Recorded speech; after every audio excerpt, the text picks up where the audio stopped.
Bonjour, je suis Michael Benita, pédicure podologue à Paris et aujourd'hui je vais vous expliquer comment éviter et traiter les cors aux pieds en général. Un cor au pied résulte d'un frottement entre l'orteil et de la chaussure en général.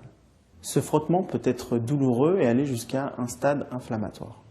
Il existe différents facteurs pouvant favoriser l'apparition d'un cor, notamment une chaussure trop étroite, un talon trop haut ou alors une chaussure trop large. Il peut aussi apparaître un cor au pied lors d'une fracture d'un orteil ou d'une rotation d'un orteil. Donc comment éviter la formation des cors au pied? Donc premièrement, je vous conseillerais d'acheter des chaussures adaptées à votre pied. Évitez tout conflit avec le chaussant. Si la chaussure est trop étroite, vous pouvez éventuellement la faire déformer chez un podologue ou un cordonnier en lui précisant exactement la localisation du corps. Autre conseil, évitez les chaussures avec des coutures à l'intérieur qui pourront générer vraiment des frottements au niveau de l'orteil et donc créer un cor.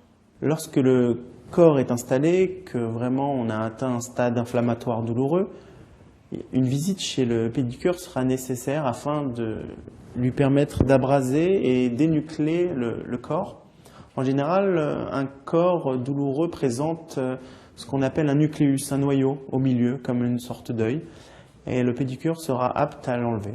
Autre conseil, lorsque le cor est installé, qu'il se trouve au niveau de la face dorsale de l'orteil, je vous conseillerais d'acheter des talonnettes, des petites talonnettes qu'on peut trouver chez le cordonnier en mousse, de manière à accentuer la hauteur au niveau du talon et de dégager l'avant-pied.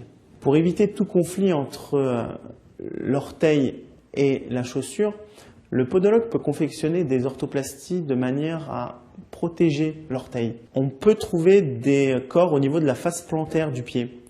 Donc le podologue pourra confectionner des semelles orthopédiques de manière à désenclaver la zone où se trouve le corps. De cette manière, le patient ne pourra plus appuyer sur cette zone douloureuse et petit à petit le corps disparaîtra. Et voilà, vous savez comment éviter et traiter les cors aux pieds en général.